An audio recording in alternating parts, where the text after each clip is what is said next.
rentrer dîner à de telles heures? Oh, tu t'es encore attardé à ta saleté de brasserie, à jouer à ta saleté de manille, avec tes saletés d'amis.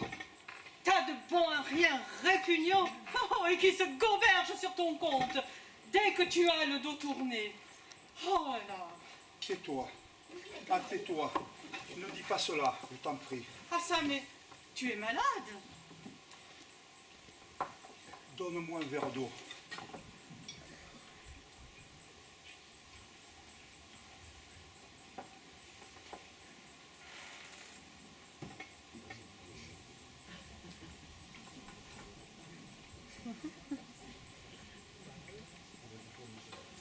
Merci.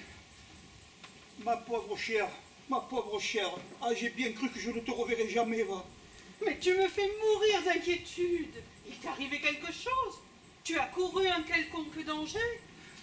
J'ai reçu un coup de fusil. Un coup de... Oh, Seigneur, dis-moi tout, je veux savoir la vérité. Oh, mais je suis forte devant le malheur. Tu es blessé?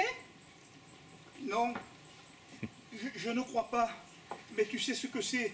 La surprise, les nerfs. J'en suis encore malade d'émotion. Redonne-moi un verre d'eau, veux-tu?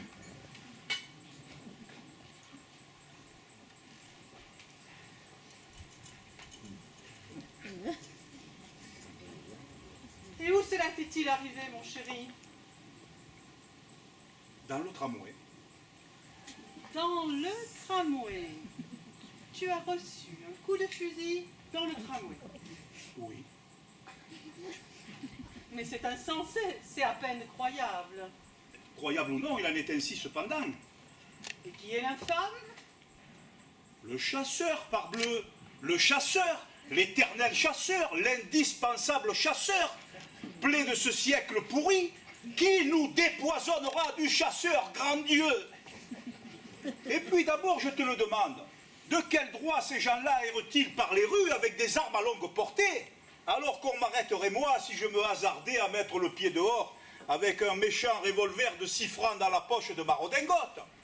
C'est une honte, c'est une véritable honte. Tiens, redonne-moi un verre d'eau, le sang me monte à la tête, je finirai par attraper une congestion. Calme-toi, je t'en supplie, et conte-moi la chose en détail. Eh bien voilà. M'étant attardé en effet à perdre un certain nombre de consommations, et avide d'éviter tes éternels reproches, j'avais pris place sur la plateforme du tramway Bastille-Porterat. À la hauteur de Saint-Germain-des-Prés, des psst désespérés attirèrent mon attention, mais non point celle du conducteur, lequel discutait course, tuyaux et performance avec un garçon pâtissier que surplombait un croc en bouche. Je me retournai aussitôt et vis un gros bougre essoufflé qui, les mains tendues en avant, galopait derrière la voiture dans l'espoir de l'attraper. Il avait des guêtres de cuir, une veste à boutons de métal, la crosse du fusil à 2 coups qu'il portait en bandoulière battait la mesure sur ses fesses culottées d'un velours arrêt. Et je me dis, y a-t-il des gens qui sont bêtes? Voilà un gros fourneau qui pense rattraper des chevaux à la course. Ah, l'imbécilité humaine est un bien curieux spectacle.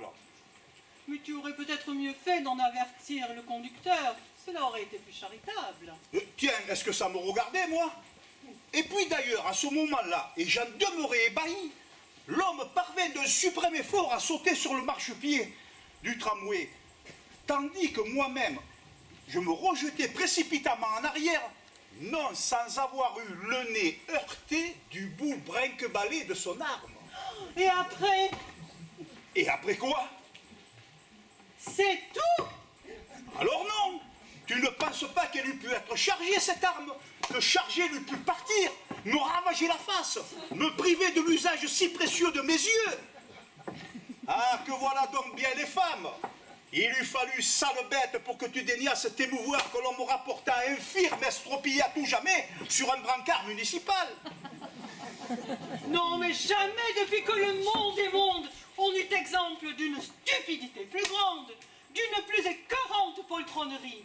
Alors voilà un idiot qui rentre, dans l'état que vous savez, avale 2 litres d'eau, me tourne les sangs, m'affole.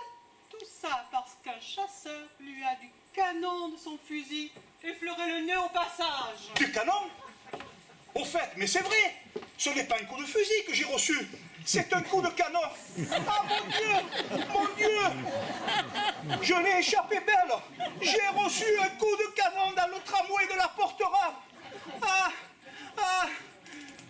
De l'eau, je m'évanouis, de l'eau donc, de l'eau.